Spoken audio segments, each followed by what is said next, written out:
Assalamualaikum warahmatullahi wabarakatuh. Di sini saya akan menjelaskan permasalahan isu sosial dan etika dalam sistem informasi yang berjudul Dana CSR PT Aneka Tambang Tidak Tepat Sasaran dan Penuh Penyimpangan. Sebelumnya, perkenalkan, nama saya Khoriatus Saadah Ulma, NIM 2023-12013 dari kelas akuntansi 2D. Yang pertama, di presentasi saya ini ada pembahasan. Yang pertama, ringkasan kasusnya. Yang kedua, termasuk ke dalam dimensi moral apa kasus tersebut. Yang ketiga, apa peraturan undang-undang yang melindungi korban. Yang keempat, adakah langkah-langkah yang perlu dilakukan dalam kasus tersebut.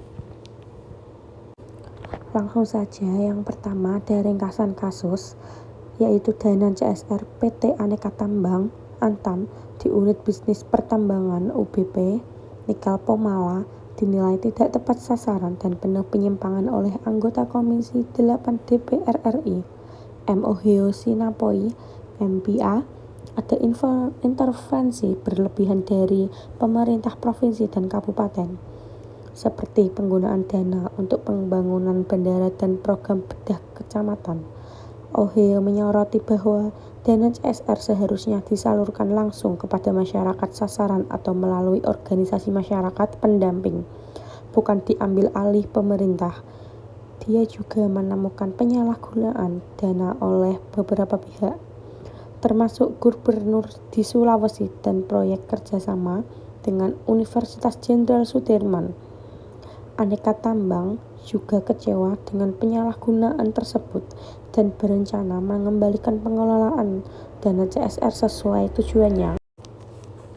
Pemanfaatan dana CSR PT Aneka Tambang, terutama di UBP Nikel Pomala, dinilai tidak sesuai tujuan CSR oleh anggota DPR RI M.O.Heo Sinapoi MPA. Ada penyimpangan dalam penggunaan dana CSR, termasuk untuk pembangunan bandara dan program bedah kecamatan yang seharusnya disalurkan langsung kepada masyarakat sasaran sesuai UU PT nomor 40 tahun 2007. Intervensi berlebihan dari pemerintah, provinsi, dan kabupaten juga menjadi faktor utama penyimpangan tersebut. Ohio mencatat bahwa Pemda sering memaksa Aneka Tambang untuk memberikan dana CSR dengan ancaman mencabut izin operasional perusahaan. Ohio prihatin dengan pengelolaan lahan ex Aneka Tambang yang tidak memperhatikan kelestarian lingkungan, menyebabkan kerusakan tanpa pengawasan ketat dari Pemkat Kolaka. Terdapat penyalahgunaan dana CSR oleh pihak tertentu, seperti seorang gubernur di Sulawesi yang diduga menerima dana CSR tanpa manfaat bagi masyarakat setempat. Proyek kerjasama dengan Universitas Jenderal Sudirman juga disoroti sebagai ladang korupsi oleh sejumlah pejabat, menunjukkan adanya penyalahgunaan dana CSR.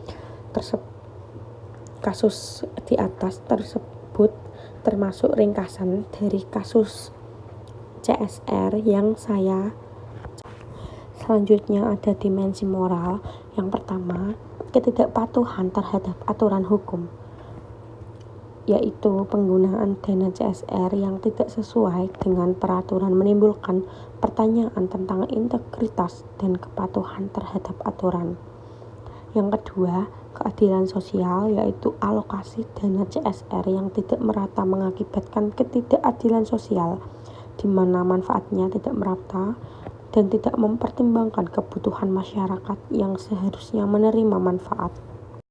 Yang ketiga, penyalahgunaan kekuasaan dan korupsi, yaitu penyalahgunaan dana CSR oleh pihak terkait, mencerminkan permasalahan moral terkait penyalahgunaan kekuasaan dan korupsi.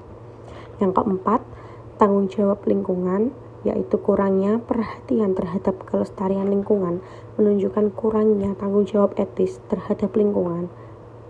Yang kelima, transparansi dan akuntabilitas, kurangnya transparansi dalam penggunaan dana CSR menimbulkan permasalahan moral tentang akuntabilitas dan keterbukaan dalam pengelolaan sumber daya publik.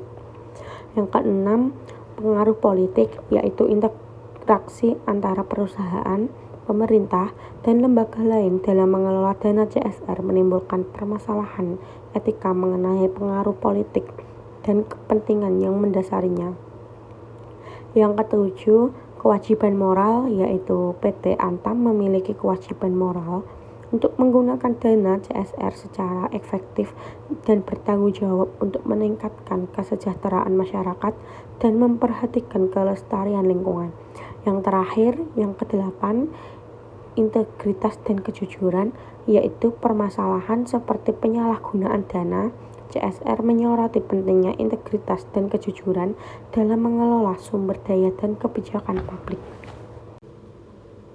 Pembahasan yang ketiga, peraturan. Yang pertama, Undang-Undang Nomor 40 Tahun 2007 tentang perseroan terbatas yang menekankan bahwa dana CSR harus diserahkan langsung kepada masyarakat sasaran atau melalui organisasi masyarakat pendamping untuk mencegah bias dan penyimpangan. Yang kedua, Peraturan Pemerintah Nomor 47 Tahun 2012 tentang tanggung jawab sosial dan lingkungan perseroan terbatas yang mewajibkan perusahaan melaksanakan program CSR yang memberikan dampak positif bagi masyarakat dan lingkungan hidup, serta harus transparan dan dalam penggunaan dana CSR. Yang ketiga, Peraturan Menteri Negara Badan Usaha Milik Negara Nomor Per 002 MB/MBU/2007 tentang penerapan prinsip good corporate governance pada badan usaha milik negara yang menekankan pentingnya penerapan prinsip-prinsip tata kelola perusahaan yang baik, termasuk dalam pelaksanaan program CSR. Yang keempat, terakhir, Undang-Undang Nomor 31 Tahun 1999 tentang pemberantasan tindak pidana korupsi dan Undang-Undang Nomor 20 Tahun 2001 tentang perubahan berdasarkan Undang-Undang Nomor 31 Tahun 1999 tentang pemberantasan tindak pidana korupsi yang mengatur pemberantasan korupsi dan penegakan hukum terhadap penyalahgunaan dana CSR. Pembahasan yang terakhir, pencegahan atau langkah-langkah yang harus dilakukan. Yang pertama, peningkatan transparansi dan akuntabilitas dalam penggunaan dana CSR.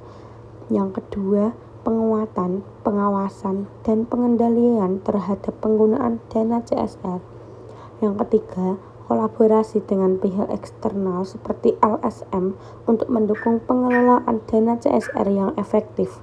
Yang keempat, sosialisasi dan pelatihan tentang pentingnya etika dalam bisnis kepada seluruh pihak terkait.